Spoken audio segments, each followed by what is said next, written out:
Hello, my name is of no importance. I am the host of this quote unquote podcast that I'm going to be doing as a sort of recreational thing. And what it basically is going to boil down to is just I'm going to um, basically rant about some of the bad movies I'll be seeing in the week. I'm going to try to make this a weekly thing. Be ranting about the bad movies I end up seeing or the good movies I end up seeing. It'll be a good rant if that's the case. I will also, um, to kind of be a little serious, not to be completely childish, because I'll be only be talking movies if I do, but also add in a sort of current event ideal, not really ideal, current event itself into the podcast and just talk about it, what my thoughts are on it. I'll try to keep it, level, that aspect. That way it's not just movies constantly, because I think that'd probably be boring. I feel like if we hear a little bit of current news stuff, then it kind of catches our interest, and then you stick around for the whole thing, hopefully. Um, so basically, that's what the idea of the podcast is. Also, at the end of the podcast, I will do a sort of ad lib thing where I'll say a sentence, and in the comments below, you guys can add sentences of your own to, like make a little ad lib story, and it'll be up to you after I make the sentence. You just leave a comment below, and depending on how many there are, I'll try to compile a little story together, and then at the end of the week, I will narrate it for you. That's the idea. Hopefully, it works out. So let's jump right into this. Even though I did this about 2 hours ago, I will not go into explaining that. But anyway, so current news wise, the thing I really wanted to talk about is the horrible event that took place around Valentine's Day, and that would be the Florida Broward High School shooting in Parkland, Florida. Now, this I'm just gonna go off the bat and say that this is a horrible event.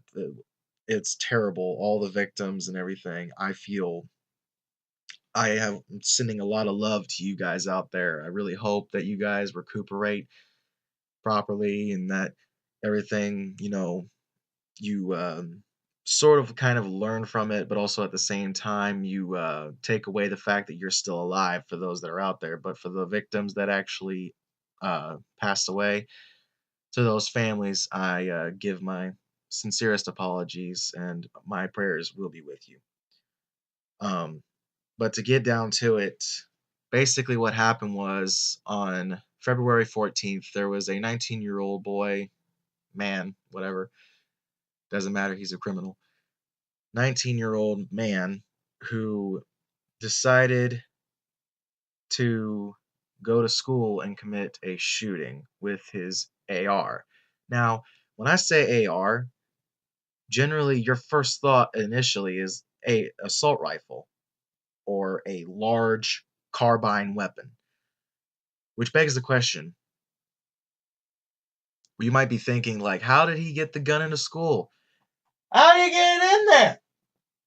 He didn't. He didn't really get into the school initially. What he did, from what reports were saying, is he went into the building, he pulled the fire alarm, went back outside to where he left his rifle and waited for them to start the classes to dismiss to start coming out during the fire alarm, and he opened fired on all of them initially. And then when they kind of scattered and started running away from him, then that's when he went in the building and started committing more of the shooting. This man killed 17 people and injured 16 or 17, I believe is what was said.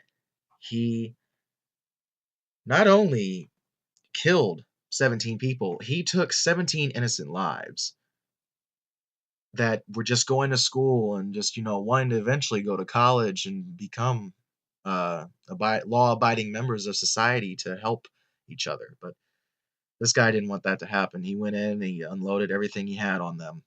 And the thing that really upsets me more is the fact that there were three sheriff deputies on that campus, whom of which, from video evidence, they heard the shots go off on the inside. And what do you think they did? They didn't run inside and start trying to figure out what was going on. No, they stood outside and they waited for the police to come. And when the police did finally show up, they started escorting these children out of the classrooms, to outside, to evacuate. And apparently, Mr. Nicholas Cruz, who was the shooter, snuck out with these people, kind of disguising himself as a student. He got out and he snuck away from that crowd. And where did he go? He didn't try going on the run. Oh no. He didn't go home. Oh no. You want to know what he did? He went to a Walmart. Went to a Walmart, apparently, or some convenience store, and bought himself a drink and then stopped by a McDonald's and waited for over an hour. And after that hour was up, as he was leaving, police found him. Now, time out. Here's the thing I have with this. To me, this kid sounds like he wants to die. Like he wants the police to kill him. That's what it looks like to me because A, he went out with the children that were being evacuated. First of all, how did nobody not recognize the shooter? Because from what I can tell, what I would understand is, say if I knew the guy. If I knew the guy and he didn't show up to school that day, and then shooting happens, and then the shooting is over, and then we're all being evacuated, and I see him, red flag, I would instantly assume it was him. But it was a high tension situation. Everybody was frightened and adrenaline was flowing. I get that. Okay. Second of all, he went to a store which probably had dozens of cameras, as well as a McDonald's. And from what I can tell, he walked. He didn't drive, as far as what was being said in the reports. He didn't drive, he walked. They didn't find him until after an hour after he had left. And like from everything I can see, this kid wanted to die, but he didn't get it. But they caught him. They do have him in custody. He's currently in prison right now. From what I can tell, prison reports say that he's only had visitors from a family member and a friend of the family, as well as his lawyer and some therapists, I believe, or shrinks, however you want to say it. They've visited him, and they've also been monitoring this kid to make sure, he's not taking any measures into his own hands, or just monitoring really his behavior towards the whole thing. And from everything that they've said so far, is it's that he has a blank stare, kind of like that 1,000-yard stare, like which he should, because I'm willing to bet that's the guilt setting in. The only thing he's asked for from prison, and the only thing he's really said while he's in prison, is he wanted a Bible. I'm afraid it's too late for you to find God, my friend. You have sent innocent souls to him. I don't think he's going to accept you. You can try to find repentance. You have that right. But I don't think it's going to happen. I'm pretty sure you already have a special seat in a very dark place, especially for you. But yeah, it's a terrible event. And the thing that spawned from this event is really asinine and imbecilic, because what are people wanting? Gun control! We need to take away them guns! That's why this happens, because we need to take away them guns! No. You don't need to take away guns. Because you know what will happen? I'll tell you what happened. Give me a moment. You know what's going to happen? You take away guns. If you take away guns from all law-abiding citizens in the U.S., who's going to have the guns then? All of the criminals. They'll be the only ones with the guns. They'll be the only ones. And you know what will happen? Crime will increase exponentially. Not only the shootings, but also like the breaking and enterings, because they realize, oh, people don't have guns anymore. Now they have just like bats and knives. I can get in there. I have a gun. That's what will happen. It really will. And this is not a lie. This is no bull hockey, whatever you want to say. It will happen. I'm not saying I can see into the future, but I know probabilities, and the probability that the crime will increase is high. But they got some sort of compensation for what they wanted. They were screaming for gun control and taking away guns. Now they get something like, because what Walmart and Dick's has recently done, they have refrained from selling AR style weapons to people under the age of 21. Now, there is a big problem with that, in my opinion. Yes, you're taking away ARs. That's kind of a big that it is kind of a big deal. But here's the problem. You can commit a school shooting just about as effectively with a shotgun as you can with an assault rifle. Now, please tell me that there's going to be, if you're going to go one way with this law or not have it at all, either you go all the way or you not have this little law or little statute at all. Either all in or not at all is all I'm saying. Take away all guns from the people under the age of 21. I think they should have this. They should do that. Take away all weapons from people under the age of 21. And if they want a gun and they're 21 years old, they have to go through a psychiatric evaluation. The same kind of psychiatric evaluation that agents of the Federal Bureau of Investigation goes through to ensure that they are capable, and not only capable but sane, to carry out their jobs and their requests as an FBI agent. They really should do that. It may be more expensive, but honestly, it probably will lower, shootings in a domestic rate. I'm just saying, it'd probably be a good idea at this point. It wouldn't be really wouldn't really be a bad idea is all I'm saying. So yeah, so Nicholas, he's currently, like I said, he's in prison. No court date yet. He's been in and out of 2 court hearings. And of course, in those court hearings, his head was down and he was mumbling. He did not pick his head up or try to speak with anything. I'm thinking it's the guilt setting in, why he's acting this way with the blank stare and such. I think that the guilt is just setting in which it should.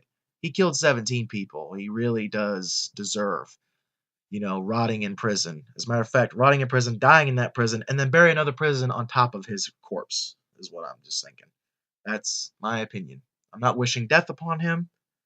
I'm just saying this man deserves to rot in prison because of the horrible, heinous act he's committed.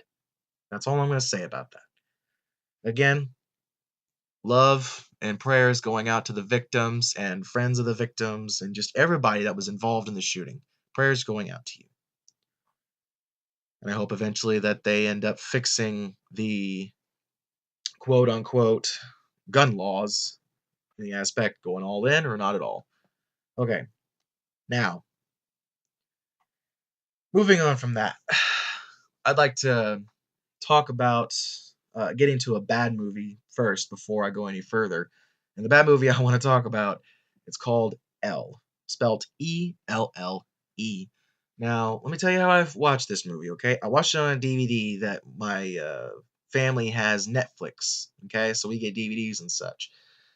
And my mother has no idea how this movie ended up on the queue for us to receive it. I didn't put it there. My dad doesn't know how to work it. So it's kind of creepy in the aspect why this movie just kind of fell in our laps. But anyway, we watched it. We ended up watching it, of course, because they're paying for the service. And it's basically what it's about is, okay, breaking it down here. Basically, what it's about is this female CEO of a video game production company who recently was attacked and raped by someone who was masked, of course. And this is going to be a little bit of spoilers, but I doubt you're going to want to see this movie. She, instead of calling the police after she is attacked brutally, I mean, like full on open hand and fist in her face, and after having her clothes ripped off of her and then being raped, she doesn't call the police. Instead, she cleans up the mess that was made during the attack, and she takes a bath, washing every bit of DNA that was left on her. And a couple hours later, her son shows up to have a drink and eat Chinese food. By the way, I should mention, this movie is produced in France, directed in France. The whole movie is in French. So there are subtitles, but keep in mind the whole movie is in French, which, by the way, in long sentences is actually kind of a pretty language. But this is kind of a bad advocate displaying Frenchman, this movie. But anyway, so she has dinner with her son and everything, and then he leaves. And the reason that she hasn't called the police is what we are given a glimpse into is the fact that she, as a child, had a traumatic experience with her dad going out and killing people, and then she was helping her dad burn everything they had in the house and such, and the police didn't help her back then. So she saw no reason the police would help now, that the fact she's been attacked and raped. So she decides to try to handle this herself. Now, that's all well and good. I understand you want to get justice on your own, but here's the thing. You're kind of sending a message to people that end up being raped. With this movie, you're kind of sending a message that anybody that ends up raped shouldn't be trusting of the police. That's what I'm getting. I may be wrong, but I'm just saying. But you know what? Fine. You want to handle this on your own? Fine. How do you want to do it? Do you want to ask a friend to do a DNA test for you? Nope. Nope. Okay. How do you want to? Do you want to maybe, I don't know, try to ask the police about any recent rapes? Nope. Okay, so you're gonna be stupid. Yep. Okay. She goes to work like nothing's happening. By the way, she's really weird in the aspect. She has some sort of weird love circles going on in the aspect of she's A, having sex with her friend's husband. Hold on one second. Sorry, I gotta take a drink. My mouth's getting dry. Anyway, she has sex with her friend's husband. And not only that, she's flirty with everybody, from what I can tell. And her mom is just as bad, and that's not really relevant. What is relevant is the plot here, which the plot jumps around so much it tries to refrain from getting critiqued because it avoids having an initial plot, so that way no one can comment on it. But oh no, I'm commenting, and in a very negative way because this movie is bad. But anyway, so what what ends up happening is after she goes off on her own trying to figure out who this guy is, one night she comes home and finds that her sheets have semen on them and her laptop is open and says, "Sorry, I could not help myself." Which, again, you can try taking a guess if she goes to the police, but you would be wrong. She does not go to the police, even though she has DNA on that sheet. What does she do instead? "Oh, I've had a long day. I'm just going to pull the sheets to the side and I'm going to go to sleep." No normal human being does this. This is something retarded people do. And I don't mean, like challenged people. I mean retarded. Just people who are stupid. She doesn't go to the police. No. She has DNA right there. She doesn't take it to the police. No. I'm just going to take a nap.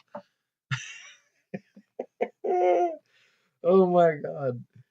Okay. So, and then she ends up the next couple days go by and she ends up having to leave this prison where her daddy dies. She's taking his ashes somewhere.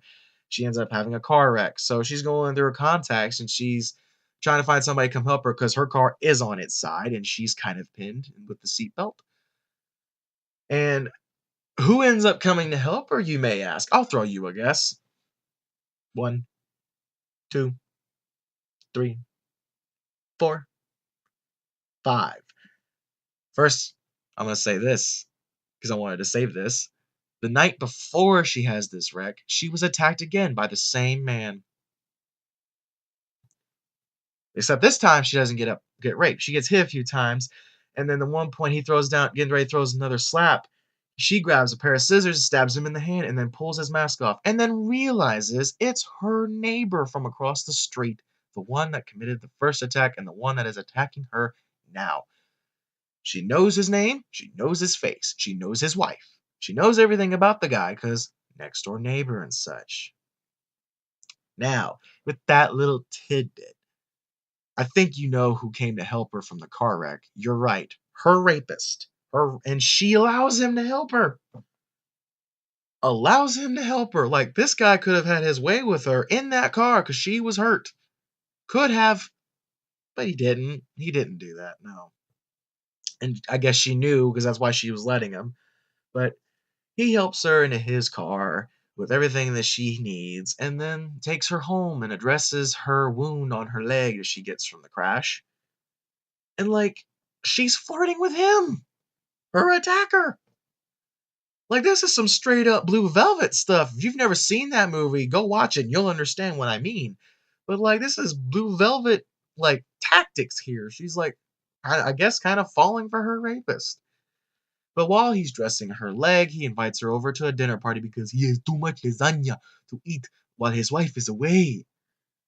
And he needs some help eating it. And of course, she says yes, but this time she's a little bit smarter because she brings her son along.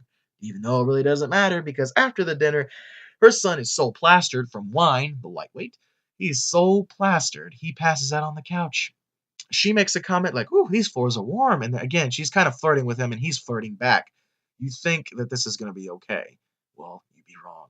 Because he says, "Yeah, I have this boiler hooked up to the floor. It keeps the floors warm." And she goes, "Really? How did you do that?" And he goes, "You want to see?" And opens the door to the basement, lets her go down first, could push her down the stairs. He doesn't, and she apparently knew that.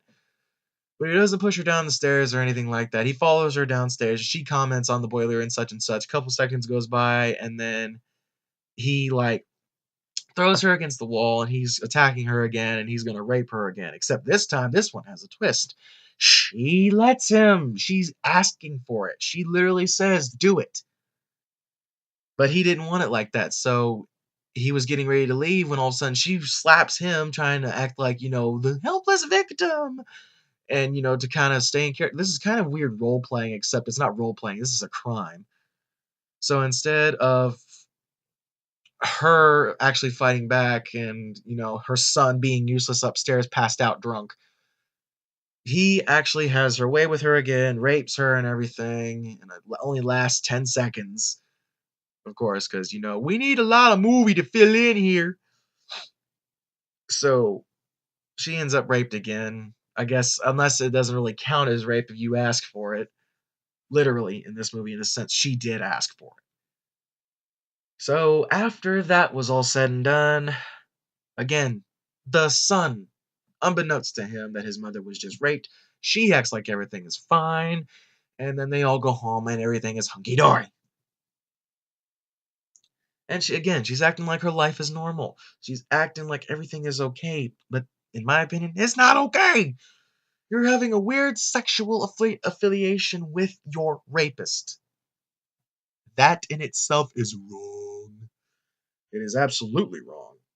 But, she doesn't seem to think so, so it's fine, right? Well, a couple days goes by, they're at a party, her and her rapist. A couple days goes by, and, they go home together. Or they drive home. They start driving home together. Because, she's kind of drunk.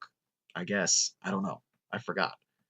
But she basically says, "I think that what we're doing is disgusting, it's gross, it's immoral, and you think you're gonna get away with it now, but I'm gonna tell the police in the morning everything that you have done to me." Okay. Now you decide to go to the police and you tell him about it. Nobody else knows what this guy's done. He could kill you right now. But of course, he doesn't. He lets her out of the car. She goes home. But here's another twist. He's already in the house. How he got there so fast, nobody knows. But he's already in the house. And he starts attacking her again and everything, except he doesn't get that far. And this time, her son comes up behind the rapist, bashes his head in with a log, and he's on the floor. Now get this. This part made me laugh because I thought it was so hilarious. After she's, kind of realizing that her son's just saved her, vagina, and she's standing up, and the rapist is standing up, and he's got this bewildered look on his face, like he's so confused and he's so sorrowful and he's so sad and everything. All he has to say is just before he falls on the ground dead, bleeding from this huge gaping hole in his head,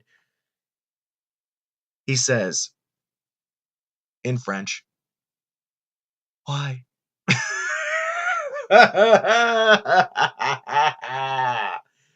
Oh my god. He asked why. And then here's another twist that you probably weren't expecting. It's a triple threat. She calls the police. Oh my god! It happened! She called the police. She calls the police finally.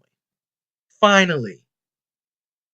And then she tells the police what he did to her and everything. And after that, the next day, or excuse me, some time passes. They don't explain how much time. Some time passes. Her son's moved out of the house and everything with his new girlfriend and child and all that. And then the wife of the rapist, she's moving out of that house because her recently deceased husband. She's moving out of the house, and then exchange of words is happening between the rapist's wife and our lead actress here. She's she says she's sorry, our lead actress, and then the wife of the rapist says, "Well, I'm glad you could give him everything that he wanted." Which, that I don't think it's necessarily a twist, but it adds in a little bit of a flair, which it just kind of gives you evidence to assume, did she know that her husband was a rapist and did nothing about it? What is with the French and not trusting the police? Oh! But fine. Fine. All in all, I kept it really vague just in case you did want to go see it. I didn't ruin the whole thing for you. Basically, that's the whole movie. It's so bad. The movie is so bad. Not just, because of the plot, because it doesn't have one. It jumps around so much. It goes from a movie about a lady, trying to get revenge on her rapist, and then it goes from that to, she's wanting to try to figure out how to put her life in order, and then it goes from that to something else, and that. It just jumps so much. It tries to refrain from having a plot so that no one comments on it because it's so imbecilic. But besides that, it's bad in the aspect of its acting. The acting was so poor. It was so bad. Like, the acting was so, like, what's a good thing to compare it to? Oh, yeah, Ghostbusters 20, I don't know, what was it, 2016, Ghostbusters 2017, the most recent Ghostbusters film with Melissa McCarthy. It was worse than that, which is really hard to achieve. But, and anybody that wants to attack me about that Ghostbusters movie, please, I will give you my personal email so that we can hash it out. We don't have to do it on YouTube. So please come at me if you have any aggression towards me because I just said something bad about that movie because it was bad. I've seen it. Thank you. But moving on, all in all, L, 1 out of 10, almost a 0. The only reason it escapes being a 0 out of 10, in my opinion, is it tried. I've seen some indie films 1,000 times better than that one, and they only last like 35 minutes long, whilst this movie was almost 3 hours. But yeah, all in all, L, I wouldn't give it a glance. But if you for some reason want to go see it, L spelled ELLE. If you have Netflix, you can get the DVD there. I'm pretty sure you can get it off of Google Play, whatever, But I wouldn't waste your time. There's definitely better things to do than waste your time on a movie like that. So prayers be with you if you do end up watching it. Okay, now let's move away from the bad. Bad thoughts, go away, go away. Let's move away from the bad thoughts. Let's talk about something good.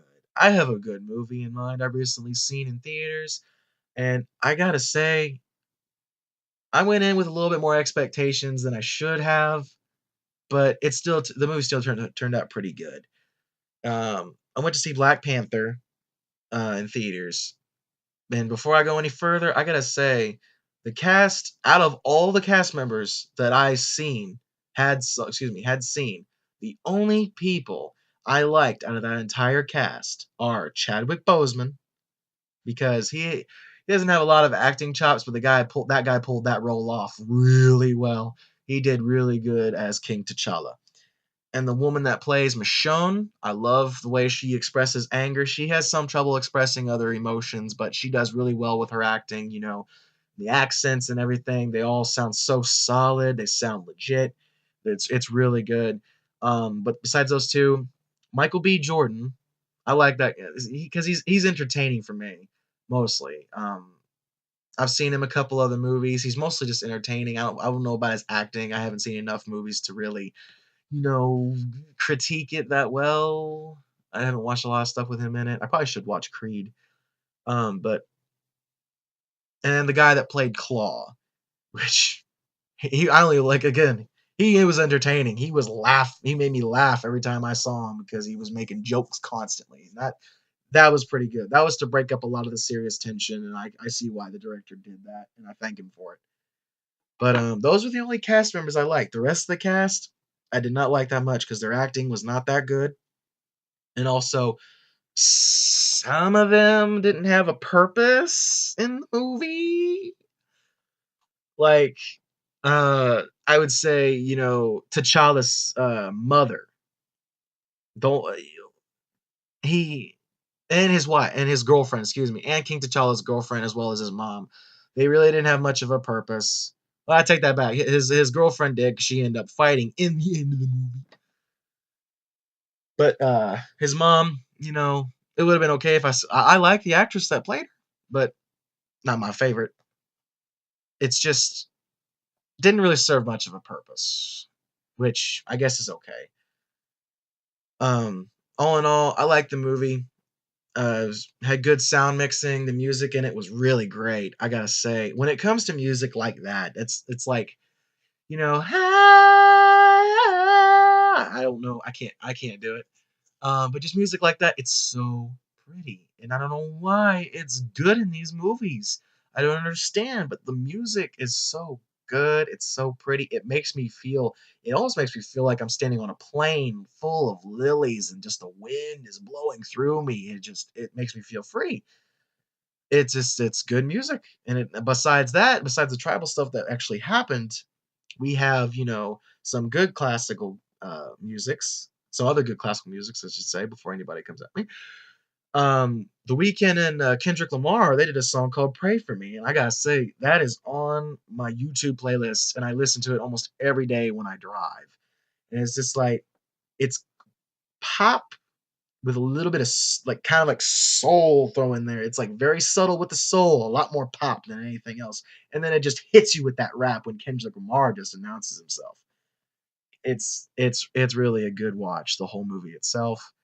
I will say this though, it's more of the mild it's on the mild side far as Marvel films go, because Marvel films, there's a lot more conflict in the aspect of like, more fighting going on because these super metahumans are trying to hash out and figure out what the heck is going on in the world. But this movie was more about the talking and trying to tell a story, which I like. But like when I hear a Marvel film, I'm kind of expecting one thing, which is, um, I guess a good example of it would be kind of like Civil War, or not really Civil War, I should say Ant-Man. Ant-Man's a pretty good example of how a Marvel film usually plays out, and that's what I was expecting. A lot of action, some talking and some story, and a lot high tension moments, and kind of giving you that realization of like, oh, this is really serious.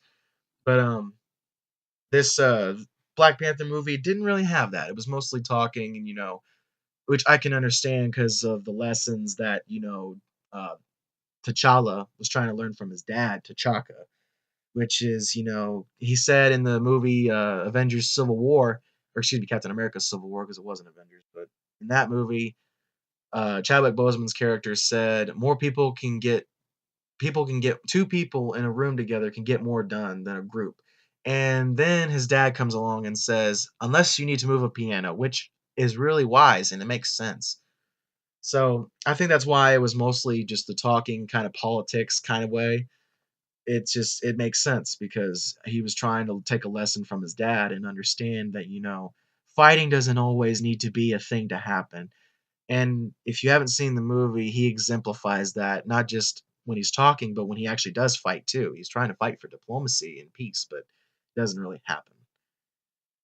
All in all, though, that movie's a solid movie. I want to give it a 9 out of 10 because it stayed on objective. Objectively, it's a great movie. It had beautiful visuals. Like, oh my God, they were trying to show off this African country in a beautiful way, and they did it.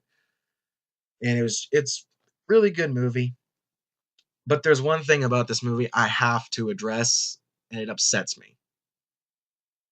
Rotten Tomatoes was deleting reviews, negative reviews about this movie. And I don't get it. I don't understand why.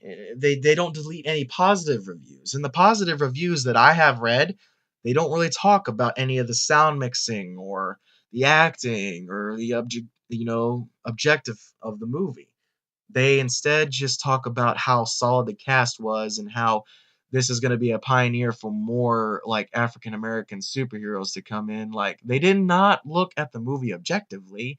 They looked at it politically. They looked at it, oh, it's a good movie because it's an all black cast, excuse me, most black cast, and we can't talk bad about it because of that reason. No, no, Rotten Tomatoes. Every single movie gets the same treatment, no matter what. I do not care what aspect is, if it's frail, if it's something that shouldn't be addressed or something like that, I don't care the reason nobody wants to talk bad or anything like that. I don't care. Every movie gets the same treatment because you're going to have people that don't like your content and you're going to have people that like your content. I expect mostly negative results from this podcast. Just like any director that goes out and makes a movie, he should expect mostly negative feedback on his films because you are going to have people, no matter what, that don't like a movie, and you're going to have people that, no matter what, like a movie. Because you have people that, they're so critical, beyond critical in the aspect like, oh, it doesn't stick original to the source material. It isn't exactly like what I've read in the books or seen in the comics. And you're going to have people on this side like, I like it because the action really was really good. Like, there are very few people that stay in the middle and understand you need to look at a movie objectively instead of from something that you love and from something that you hate. You need to kind of be in the middle and try to be unbiased. I understand it's hard. I had the same problem when I was watching Batman vs Superman and Justice League. I had very hard times trying to look at that movie objectively because I'm a Batman fan.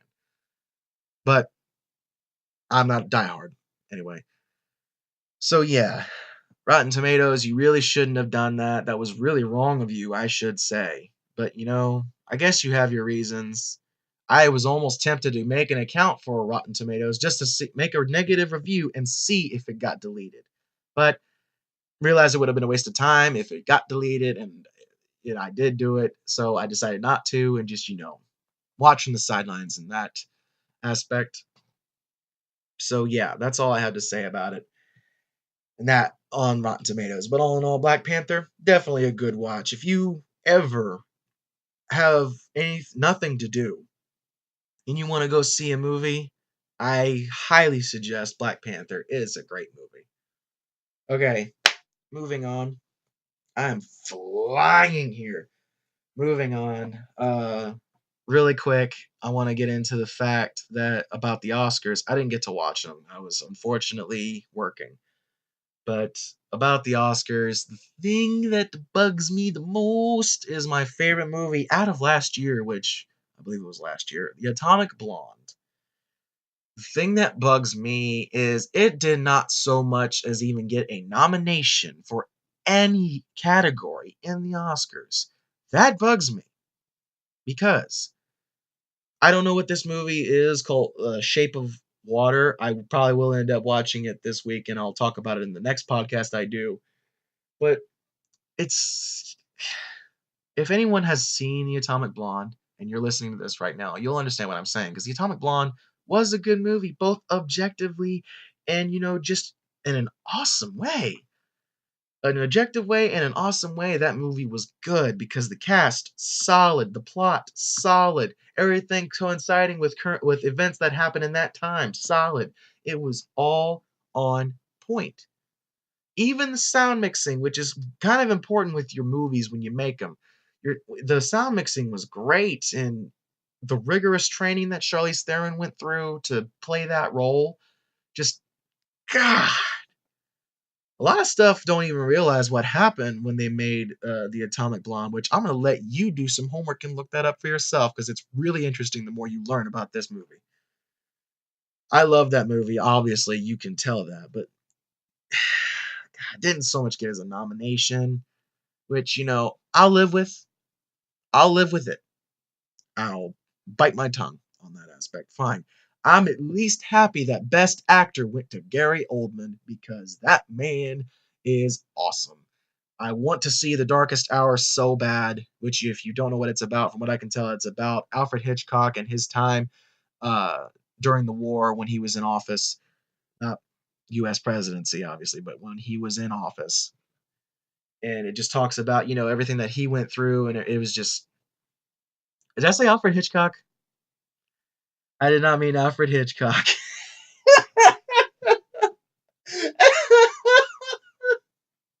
I did not mean Alfred Hitchcock. I'm so sorry. I have two Englishmen completely mixed. I'm so sorry. Oh my god. I feel so stupid. I'm sorry. It's not about Alfred Hitchcock. For some reason, he popped in my head. Mostly because they look the same. But it's actually.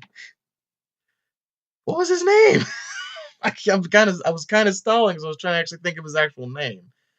What was his name? Ah, I have to look it up later. I'm so stupid. I'm so sorry, guys. I can't remember the name. But it's about this man. Hang on a second. Really quick, because I don't want to get attacked by anybody. Let me look it up right quick. Don't hurt me. Yeah, but yeah, the fact that Gary Oldman ended up winning an Oscar for Best Actor last year, I would believe that in a heartbeat because um, Gary Oldman sells any role that he plays in, and he doesn't need to method act to do it either. He just does it. He does it and conveys it in the way that he believes it needs to be conveyed, and he does it incredibly well. You gotta love a guy that takes a role to heart and just, does it. Uh, Winston Churchill. I'm sorry. Yes, it's about Winston Churchill and his time in office during World War II, I believe, is the war. Um, I'm so sorry for seeming like an imbecile. I'm coming off of a nap. I apologize. But yeah, I think Gary Oldman's really deserving of that Oscar. Best film went to Shape of Water, which again I need to end up watching to figure out why it won Best Picture. Um, Best Actress, it went to a female that played in The Shape of Water. I can't remember her name. I'm not sitting here with an itinerary in front of me, and I'm sorry if everything seems off, but this is my first one, so don't judge me. I'm kidding. I don't care. um. So yeah, that the Oscars, that's all I really care about is Best Picture, Best Actor, and Best Actress. That's all I was really watch it for. Mostly because those are the things that concern me. But there were still so many other good films that came out last year that I think would probably be better than The Shape of Water. But I guess I'll find out for myself. That's some good tea. So moving on from that, I'm really excited for the recent announcement that Avengers Infinity Wars has been moved up a week from its original date to April 27th, which I'm so excited for because it's really a big turning point in the cinema world. Like the Marvel films have been building up to this moment for such a long time. They have been planning this for years. And now that they're finally getting ready to even do a first part of this entire war that took place in the Marvel universe. It's just awesome for the cinema world. And it makes it even better that Josh Brolin, that's right, that teenage hunka hunka that you guys remember from the Goonies, is getting to play Thanos. Which, of course, he's not actually Thanos. All they really do is impose his face on Thanos' body, give him a voice and everything, But it looks like Josh Brolin, which is going to confuse a lot of people compared to what he looked like in Guardians of the Galaxy and the Avengers. But I think it's forgiven considering it's Josh Brolin. So yeah, incredibly excited for that. I cannot wait. Definitely going to go see that in theaters. You can guarantee that. Also, an upcoming film which I'm really excited for because this is the first activity I've seen out of Spielberg in years, which is none other than Ready Player One. Everybody has been raving about this movie on the internet. It is gone nuts because it is a movie about a virtual reality world known as the Oasis, and there is a man that created the Oasis, and he's actually died, so he's actually gonna air the Oasis itself, as well as a huge sum of money to anyone that can figure out the Easter egg in the Oasis. That's the idea of the plot there. The cast looks pretty good. The lead actor is a guy. He played in the X-Men Apocalypse film. He played Scott Summers, as you guys know him as Cyclops. He plays a young Scott Summers, I should say. And I can't remember his name. I want to say Joel Egerton. That's not right, but he himself is playing the lead actor, and I think that's kind of cool. It's kind of cool. And I can't remember any of the other cast, mostly because I haven't done the research. I want everything to be a surprise for this movie for me. But basically, you're gonna get so many references in this movie because it's a VR world where you can be anything and you can create anything.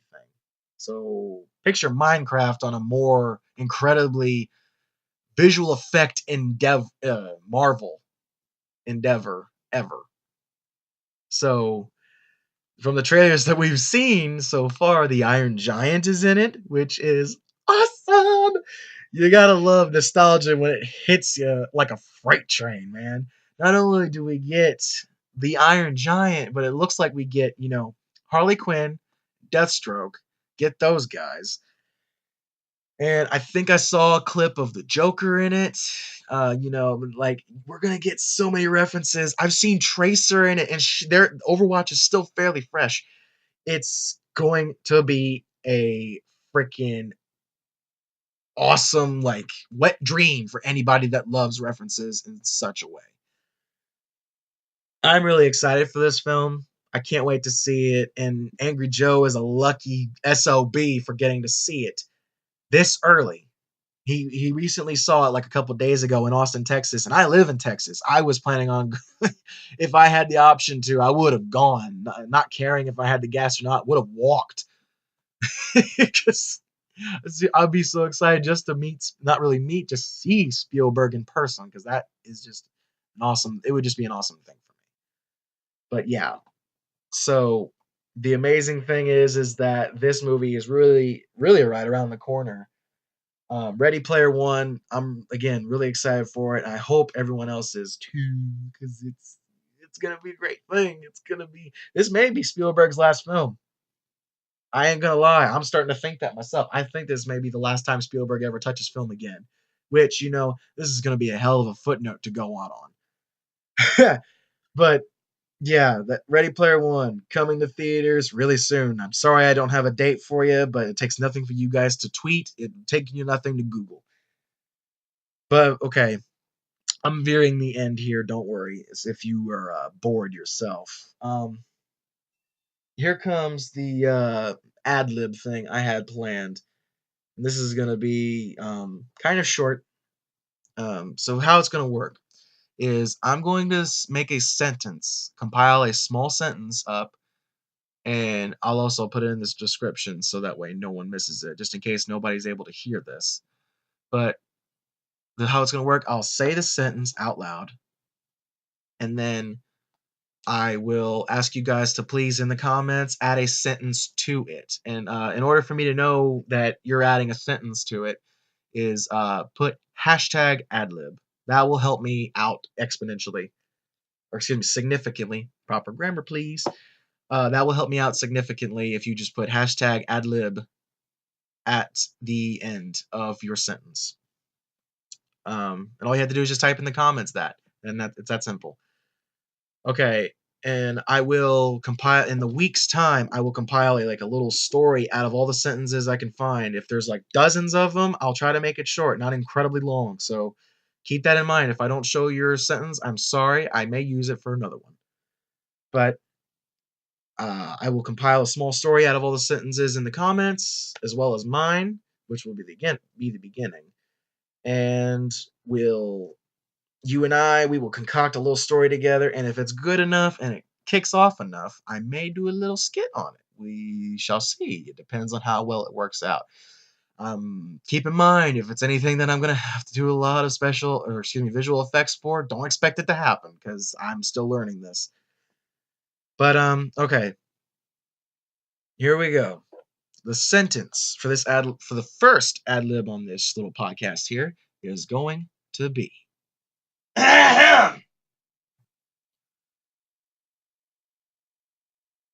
In an forgotten forest, in a forgotten land, there is a young gnome belonging to a tribe of natives. His name is Baldwin. That's the sentence. So yeah, throw in your sentences in the comments below to kind of pair up with that one, and they can be anything. Just try to refrain, making it incredibly vulgar or, obscene.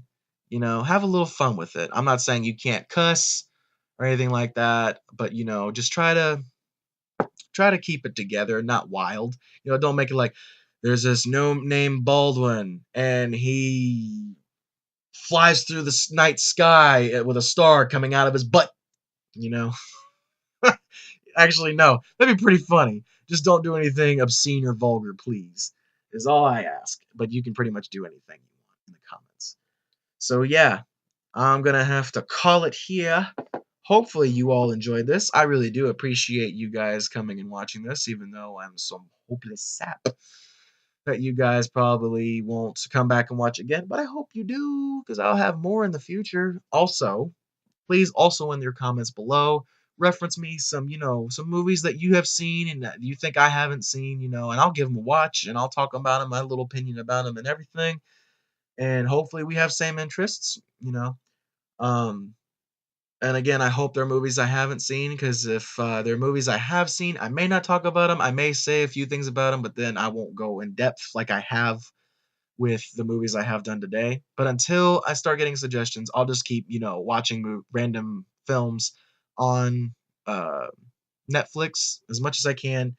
And I may do like a nostalgia thing where I'll go back and watch a film I have not seen in a long time, which I do a lot on my own. So you can count on that. So yeah, thank you guys for coming and watching this. I really do appreciate it. You guys have a good day and an even better week. I hope your week and your day goes better than you could ever imagine. You guys have a good day. And always remember this: I'll be back.